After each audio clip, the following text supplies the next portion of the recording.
हमारा देश हेल्थ का बारे में वर्ल्ड से बहुत पीछे रह गया है। सबको पता है हमारा देश डायबिटिक किंगडम है वर्ल्ड का। डायबिटीज़ 2 को ट्रीट करने के लिए बहुत सारा मेडिसिन्स को यूज़ किया जाता है। आज मैं इनका जो बायोकेमिस्ट्री है वो बताने वाली हूँ। आप ध्यान से सुनिए और फास्ट आप अपना शुगर का जो टैबलेट है उसका जेनेरिक टर्म ये गूगल सर्च करके देख लीजिए। मेरा बताया हुआ कौन सा मेडिसिन आप यूज़ कर रहे हो। मेटफॉर्मिन की बायोकेमिकल नेम है GLP-1 इनहिबिटर और सीताग्लिप्टिन क्या है वो है DPP-4 इनहिबिटर। जब ब्लड ग्लूकोज हाई होता है तब बॉडी सेल्फ डिफेंस मैकेनिज्म में GLP-1 और DPP-4 सीक्रेट करता है। GLP-1 एक इंक्रेटिन हार्मोन है जो इंसुलिन को बढ़ा देते हैं ताकि ब्लड में जो एक्सेस ग्लूकोज है सेल के अंदर भर देने के लिए। तो GLP-1 सीक्रेट होने से इंसुलिन हाई हो जाता है। इंसुलिन उसी हाई ब्लड ग्लूकोज को सेल में स्टोर करके फिर ब्लड ग्लूकोज को रेगुलेट करता है। ऐसे GLP-1 कंटिन्यूअस सीक्रेट होने से एक टाइम आता है जब ब्लड में ग्लूकोज रहता नहीं है, इंसुलिन है मगर ग्लूकोज नहीं है। मगर ये तो नहीं चलेगा, तब तो ब्रेन सेल डेथ हो जाएगा। इसी सिचुएशन को मैनेज करने के लिए DPP-4 एक डाइपेप्टाइडल पेप्टाइडेज 4 एक ग्लाइकोप्रोटीन है। बॉडी ये वाला प्रोटीन सिंथेसिस करते हैं। इससे क्या होता है DPP-4 लिम्फोसाइट सेल जो T सेल B सेल हम लोग जानते हैं लिम्फ के अंदर T सेल B सेल्स रहता है जो हमारा इम्यूनिटी देता है। तो T सेल B सेल को एक्टिवेट कर देता है ताकि मैक्रोफेज उसी एक्सेस GLP-1 को एनगल्फ कर सके। मतलब अभी GLP-1 ब्लड में रहेगा तो आपका ग्लूकोज फॉल होके आपका ब्रेन सेल डेथ हो जाएगा। उसी सिचुएशन को रिवर्ट करने के लिए ब्लड DPP-4 रिलीज़ करता है ताकि GLP-1 किल हो जाए। फिर DPP-4 का काम रहता है GLP-1 चला जाने से ग्लूकागन निकालता है। ग्लूकागन क्या करता है ग्लूकोनियोजेनेसिस जो प्रोटीन और फैट तोड़ के ग्लूकोज बनाने का काम। तो प्रोटीन और फैट तोड़ के ग्लूकोज जब बनता है तब ब्लड ग्लूकोज फिर से नॉर्मल हो जाता है 80 to 120 मिलीग्राम पर डेसीलीटर रेंज में बैठ जाता है। हम लोग जब कोई खाना खाते हैं जो भी मिक्स्ड दाल चावल वेज नॉन वेज सब मिला के जब एक मील लिया सारे खाने से अल्टीमेटली ब्लड ग्लूकोज ही बनता है। टेम्पोररीली ब्लड ग्लूकोज हाई हो जाता है तब जाके GLP-1 कम करता है पहले, फिर जाके DPP-4 कम करता है। ये नॉर्मल लोगों का ब्लड का सिनेरियो है। अभी क्या हुआ आपका ब्लड शुगर आ गया, मतलब आपका ब्लड ग्लूकोज हमेशा उसी रेंज का बाहर होते जा रहा है। अगर आप एक्सेस खा रहे हो इसलिए ब्लड ग्लूकोज मेंटेन नहीं हो पा रहा है। इस टाइम में ब्लड ग्लूकोज आपको एक्चुअली बाहर का इंटेक बंद करना चाहिए था। तो आपने बाहर का इंटेक तो ऐसे ही जारी रखा तो डॉक्टर लोगों को आपको दवाई देना पड़ा। इसमें 2-3 तरीका का दवाई यूज़ होता है जैसे कि मेटफॉर्मिन सीटाग्लिप्टिन, जैसे कि बाइगुआनाइड्स सल्फोनाइलुरियाज। ये सब जेनेरिक टर्म है, बायोकेमिकल नेम है, ऐसे मेडिसिन्स यूज़ होता है। आज मैं मेटफॉर्मिन सीटाग्लिप्टिन के बारे में ज़्यादा बोलूँगी ताकि आपको समझ में आए कितना खतरनाक आपका बॉडी का सिचुएशन बनाते जा रहे हो सालों साल ये सब डायबिटीज़ का मेडिसिन लेके। एक्चुअली सारे सिचुएशन आप सप्रेस कर रहे हो।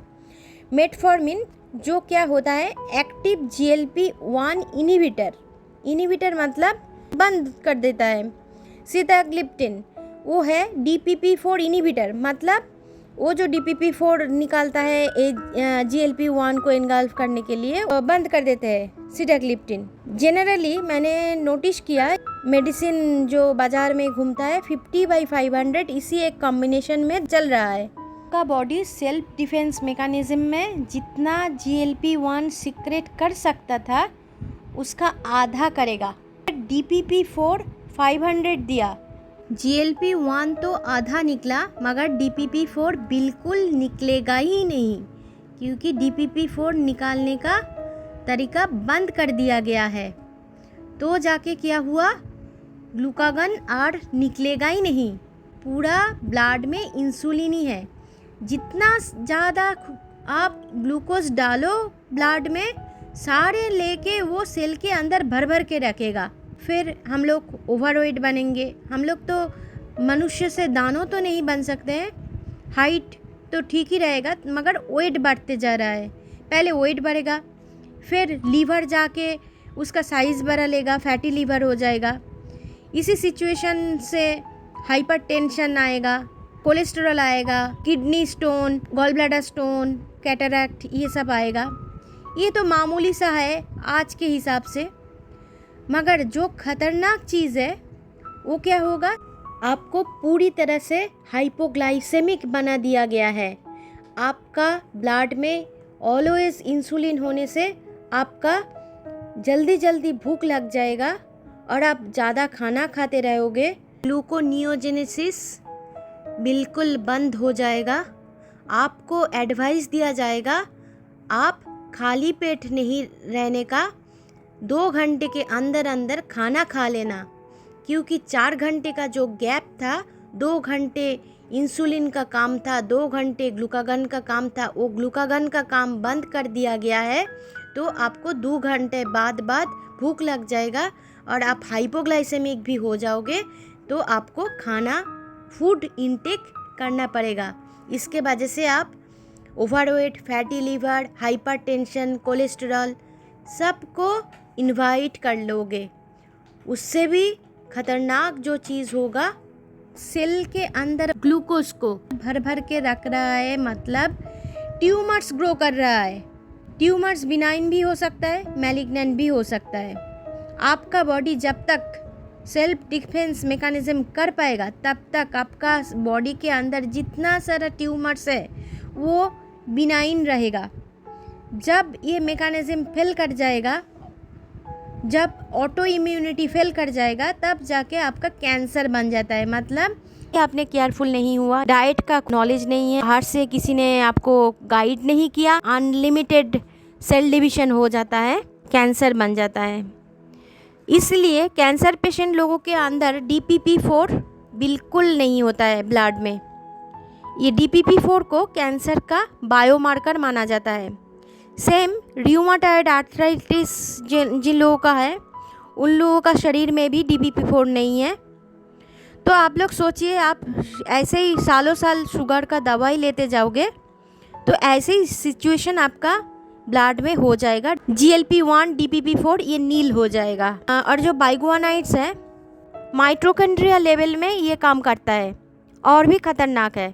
ब्लड ग्लूकोज हाई हुआ तो अब एडिनोसिन मोनोफॉस्फेट ब्लड में हाई होता है। एडिनोसिन मोनोफॉस्फेट हाई होने से AMP काइनेज बोल के एक एंजाइम एक्टिवेट होता है। बाइगुआनाइड उसी AMP काइनेज को डीएक्टिवेट कर देता है। AMP एडिनोसिन मोनोफॉस्फेट को एडिनोसिन डाइफॉस्फेट, एडिनोसिन ट्राइफॉस्फेट में कन्वर्ट होना पड़ता है। ATP बनने से हम लोग एनर्जी यूज़ कर पाता है, हम लोग काम कर पाता है, फिजिकल वर्क कर पाता है।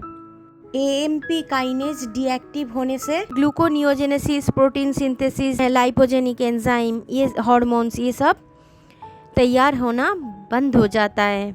सेल पर अपना डिफेंस मैकेनिज्म उसका कुछ रहता नहीं है। मेडिसिन आपका पूरा बॉडी का कंट्रोल ले लेता है आर्टिफिशियली। तो भाई आप चेक कर लो अपना डायबिटीज़ का टैबलेट कौन सा खा रहे हो और अपना डाइट को बदलने का कोशिश कीजिए। जो लोग सोच रहे हैं मेरे पास पैसा है, अच्छे अच्छे डॉक्टर्स है, वो तो नादान है। जो दवाई के ऊपर डिपेंड करना चाहते हैं मेडिसिन इंडस्ट्री का शिकार बन जाएगा, अपना जिंदगी खो बैठेगा। मेडिसिन का सपोर्ट तब लेना चाहिए जब कोई मैकेनिकल इंजरी हुआ, जब कोई माइक्रोबायल इन्फेक्शंस हुआ, मगर मेटाबॉलिक डिसऑर्डर के लिए बिल्कुल मेडिसिन का सपोर्ट नहीं लेना चाहिए। आपको डाइट, लाइफस्टाइल ये सब बदलना पड़ेगा। और हाँ, दूसरी और एक बात है, जिसका घर में चीनी और वेजिटेबल ऑयल जितना ज़्यादा आता है वो मंथली रेशन में, मान लो उसका लाइफ स्पैन उतना ही कम है।